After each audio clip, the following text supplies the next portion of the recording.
दोस्त दोस्त ना रहा, प्यार प्यार ना रहा। आप लोग ये सोच रहे होंगे कि मैं ये शायरी क्यों पढ़ रहा हूँ। ये शायरी इस टाइम राजस्थान की पॉलिटिक्स पर एकदम फिट बैठ रही है। मैं बात कर रहा हूँ गोविंद सिंह डोटासरा और विधानसभा अध्यक्ष वासुदेव देवनानी जी की। दोनों की पार्टी चाहे अलग हो, पर दोस्ती मजबूत बताई जाती थी कि दोनों की दोस्ती मजबूत थी।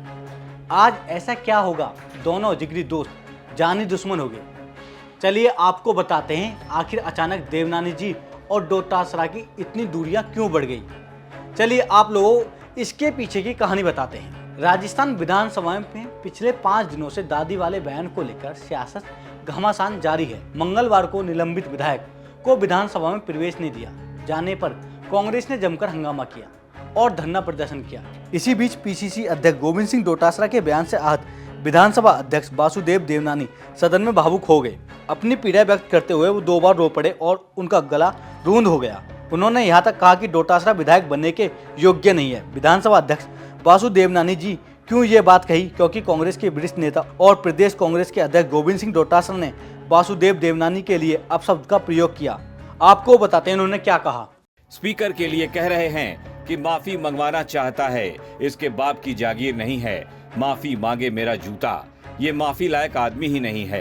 कक्ष में आश्वासन दिया था, फिर भी यहाँ सदन चलाने लग गया। यहाँ आकर नियम 295 पढ़वा रहा है, अभी इसका 295 पढ़वा देता हूँ। हमें हल्के में ले रहे हो क्या? हमने कोई चूड़ियां नहीं पहन रखी हैं। तू परमानेंट ही चला जा, जो सम्मान लायक नहीं उससे जूते से बात की जाती है।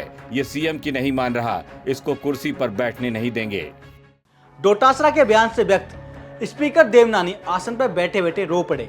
उनकी आंखों से आंसू आ गए और उन्होंने भावुक होकर क्या कहा, एक बार आप खुद सुन लीजिए। लेकिन सदन के लिए और अध्यक्ष के लिए, आसन के लिए आज भी जिन शब्दों का उपयोग हो रहा है, क्या ऐसे वातावरण में कोई बात होना कितना उचित होगा, यह आप सदन तय करें, उसे मैं तय नहीं करूंगा।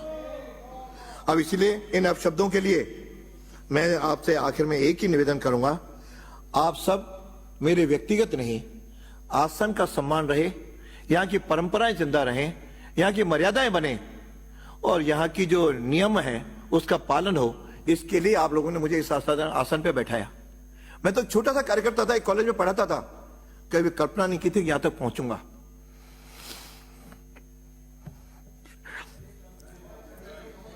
लेकिन मुझे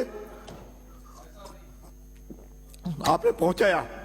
ऐसे शब्द सुनने के लिए तो मैं आसन पे नहीं आया हूं, अध्यक्ष नहीं बना हूं। इसलिए अब आप लोगों पे छोड़ता हूं कि यह इस पे क्या किया जाए, कैसे किया जाए, कौन करे, लेकिन इस पे कठोरतम विचार करके, ठीक है विरोध होते हैं, अल्टीमेटली बातचीत भी होती है, लेकिन बातचीत का भी आधार क्या हो, किस बातों पे हो, तो यह सब कैसे समाधान हो, इस पर आप लोगों को विचार करने की आवश्यकता है। देखा आपने किस तरह से विधानसभा अध्यक्ष वासुदेव देवनानी जी भावुक हो गए। उनकी आंखों से आंसू झलक उठे। उन्होंने कहा, मैं तो एक छोटा सा कार्यकर्ता था, एक कॉलेज में पढ़ाता था, मैंने कभी कल्पना नहीं की थी कि यहाँ तक पहुँच जाऊँगा। आप लोगों ने मुझे यहाँ तक पहुँचाया, लेकिन मैं ऐसे शब्द को सुनने के लिए इस आसन पर नहीं बैठा हूँ। दोस्तों मैं आप लोगों को एक बात और बता दूँ, विधानसभा कोटे से पहली बार अगर किसी को बंगला मिला था वो थे डोटासरा, और डोटासरा को बंगला दिलाने वाले भी विधानसभा अध्यक्ष वासुदेव देवनानी थे। ऐसा क्या हो गया कि दोनों के बीच इतनी दुश्मनी होगी, एक दूसरे के लिए बयानबाजी कर रहे हैं। दोस्तों आप लोगों को क्या लगता है, अपनी राय हमें कमेंट बॉक्स में दें।